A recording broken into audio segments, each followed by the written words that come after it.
Hello and welcome. My name's Angie Holden and I'm a blogger behind the Country Chic Cottage. Got another hat press review for you today.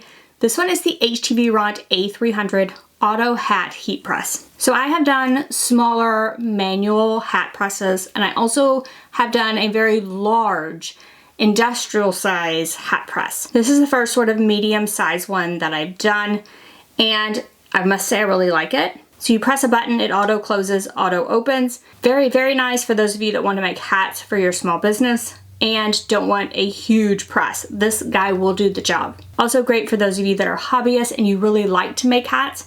You're going to love this one and not having to use a manual hat press and press down all the time. So I'm putting this hat press to the test with HTV, patches, sublimation, DTF. We're gonna see what it can do. That way you know if you want to purchase this auto hat press or not. So first let's take a look at the press itself and what comes with it. So with the HTVRont Auto Hat Heat Press, you'll also get a second heat platen. So there's a larger one and a smaller one. They both come with the press. A pair of heat resistant gloves, a power cord, as well as a few manuals, including a quick start guide. Really, the only setup is to plug the power cord into the back of the press and then plug the other end into your power source. Once you plug it in, the power button will be flashing on the front and you can just turn it on.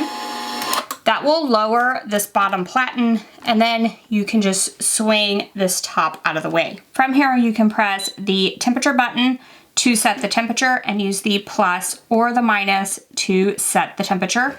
And then you can press the clock to set the time. Again, press the plus or minus to go up or down, and then press to confirm. There are also a series of presets, and you can scroll through those using the second button. The difference in the two platens is the width. So there's a skinnier, smaller platen, and then the larger one comes installed on the press. I'm gonna go ahead and leave the larger one on the press itself, but to change these out, you just literally pull one off and push the other one into place.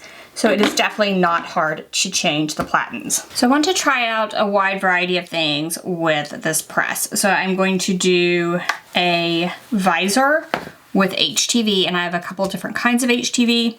Then I'm going to do a sublimation hat with a sublimation print, a hat with an iron-on patch, and then I also have a bucket hat, and I'm going to use DTF transfers all over the bucket hat. So we are going to see, does this press work with all of these and how well does it work?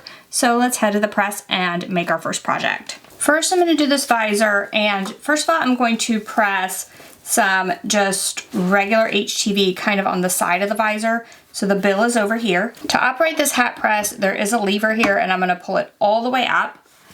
I'm going to add the visor to the press and try to use this to pull it tight. And so now the hat is in there really tight, and I'm going to add this HTV into place. Now, if your carrier sheet is really sticky, it might stick, it might not. So you can use a couple pieces of heat resistant tape to hold it into place. A lot of times I use the purple Cricut heat tape because it has a really strong grip. And now my heat press is heated up, so I'm going to move this into place, and it is sort of crushing the bill here, but I think it will work. And then we'll press the R button on the front to start.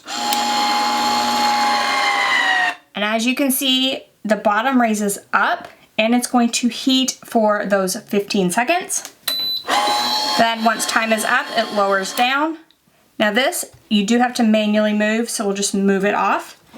And this is a cold peel HTV, so I'm just gonna kind of rub it with a scraper to get it stuck down on all those grooves. And then I have a DTF cooling block, and I can rub that DTF cooling block over the top just to speed up the process a little bit. Not that it won't be fine if I just took it off of here. So now I can just peel back the carrier sheet, and everything is pretty well stuck down. I'll probably do just a quick second press just to make sure everything is really stuck. And to do that, you just want to add protective paper over the top. And that's one reason I don't like to remove it after that first press, because a lot of times I just like a super quick post press. So if I just wanted a quick post press, I can press the R, it goes ahead and presses, and after say 4 or 5 seconds, I could just press that R again and it will release.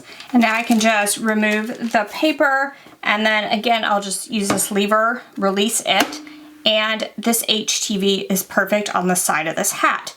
So now for this visor, could I add HTV to the bill? So again, I'm just using regular HTV, and I'm just gonna pick a spot on the bill that might look good. Go ahead and add heat resistant tape to hold that into place. So for the bill, I might not be able to use the lever to hold it into place, but what if I just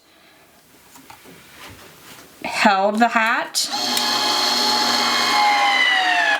and used it to press the bill? I really do think that this will work. And I'm gonna go ahead and do the full 15 seconds again.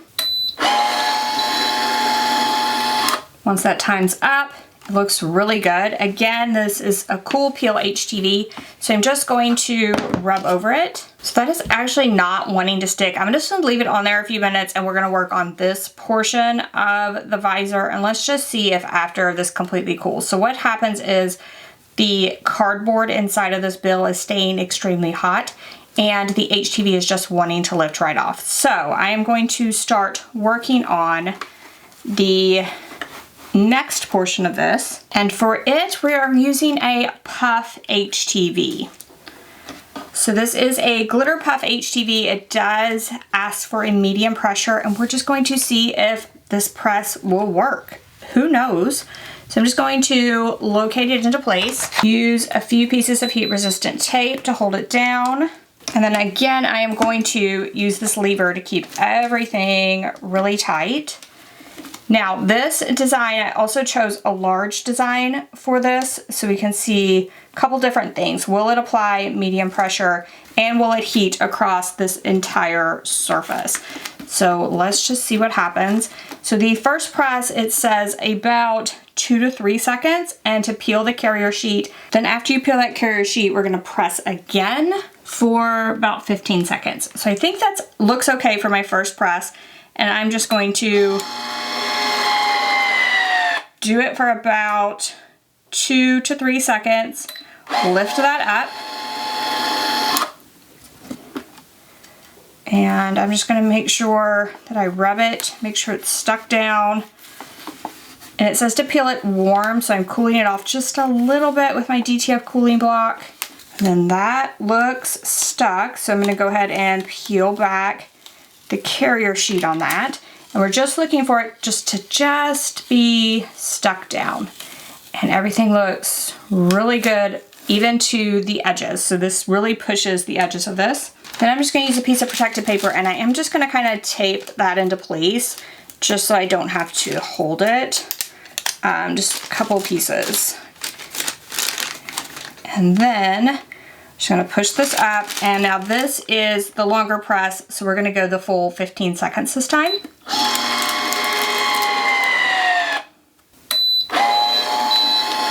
Again, that's going to release, and then we can take a look and see, and it did puff up almost all the places, not completely though. Let's see, I might just press a little more.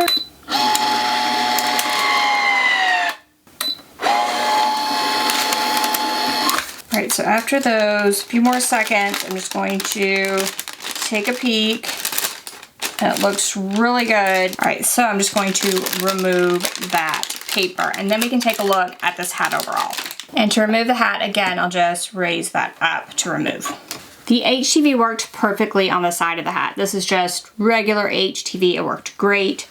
The puff also worked great on the front of the hat. So it did puff up, it looks really, really good. However, the HTV on the bill of the hat didn't work at all. Like, it's not even stuck. And this was the same HTV as this. So I have confidence that there wasn't anything wrong with the HTV itself. It would not stick to the bill. So can you use this for the bill of the hat? Maybe with some trial and error, but I was not successful. But HTV does work on hats with this hat press. I am gonna go ahead and work on the hat with the patch. I removed anything from my hat. And if your hat has a sweatband, you do want to be sure to flip that out as you add it to the press. And then again, we're gonna trap the hat with this bottom portion. And then you're just gonna kind of adjust it, make sure it's tight. And then I'm just going to add the patch to the top here. You can use some heat resistant tape to hold it into place. Then I'll just use a small piece of protective paper to protect everything, and just press this patch.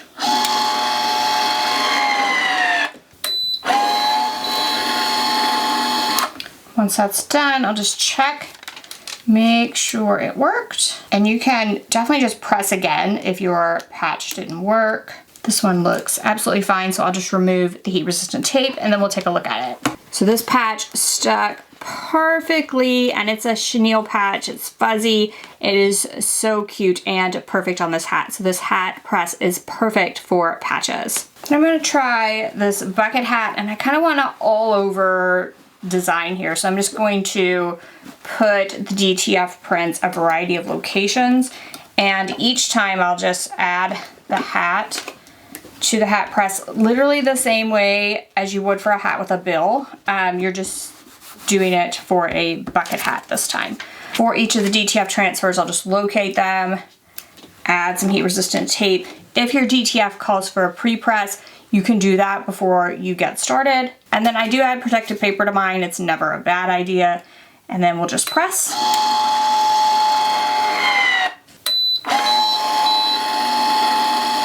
Once that's done, I'll just move this out of the way.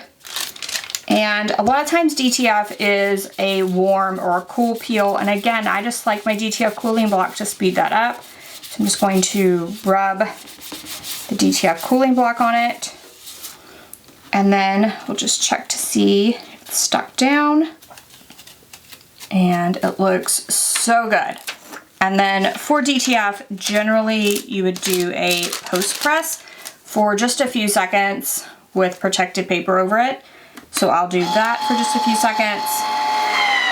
Again, I can just hit that R to stop that when I'm done with the post press, move this out of the way, and then I will just continue and add a variety of DTF around this bucket hat, and then we'll take a look at it. So I added these super cute DTF prints from Ninja Transfers, and I just added them all over this bucket hat. So they are all the way around the bucket hat itself. It worked perfectly, seriously, every single time. I also added one to the top of the bucket hat here.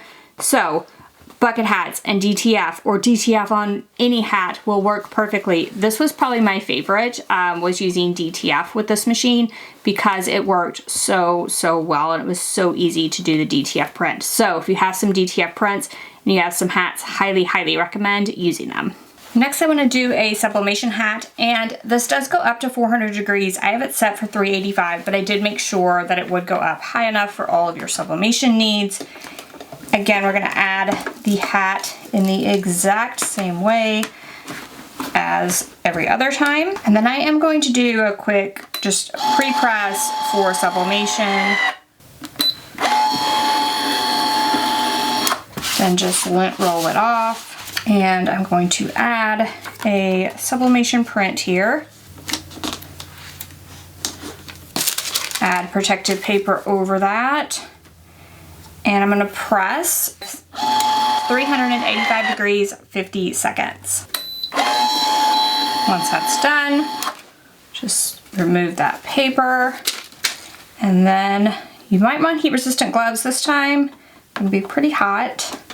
I'm just going to remove my sublimation print, and it looks amazing. So let's take a look at this one as well. And this is my sublimation hat. So I just did a quick and easy, cute little bow on the hat itself. It's like a rainbow bow. It looks perfect. Now, the hotter I got, the more of sort of a press mark I got around where the press sat. So you might need like your Easy Press Mini or something to the side with something like a pressing ham to sort of work out some of these press marks. That was the only thing. Like, the hotter in temperature I got, the more I could see those on the hat.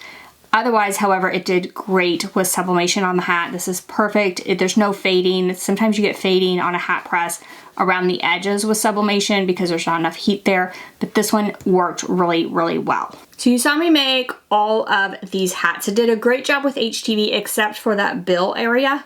Again, you might be able to play with it. I was not able to get it to work. The patches worked great. Sublimation worked great. DTF worked amazingly. It's probably my favorite of all of these projects. Seriously, so good. I did the DTF on just a bucket hat here as an example, but you could also use DTF on a hat with a bill. Now, all that's left for you to do is to decide if the HTVRont A300 Auto Hat Heat Press is for you, and if it is, use it to make all the cute hats. I hope this gave you an idea for hats of your own, whether you order some cute patches and press them onto a hat, whether you use your sublimation printer, your Cricut machine, order DTF prints. There are so many different ways to make hats, and you can do them all with this heat press. So if you have any questions about the heat press itself or anything that I made today, drop down in the comment section, ask away. If you liked this video and it helped you, give me a thumbs up. And if you haven't already, head on over to my YouTube channel, hit that subscribe button. I have videos just like this one every single week, and trust me, you don't want to miss any of those. So thank you all so much for joining me, and I'll see you next week. Bye-bye.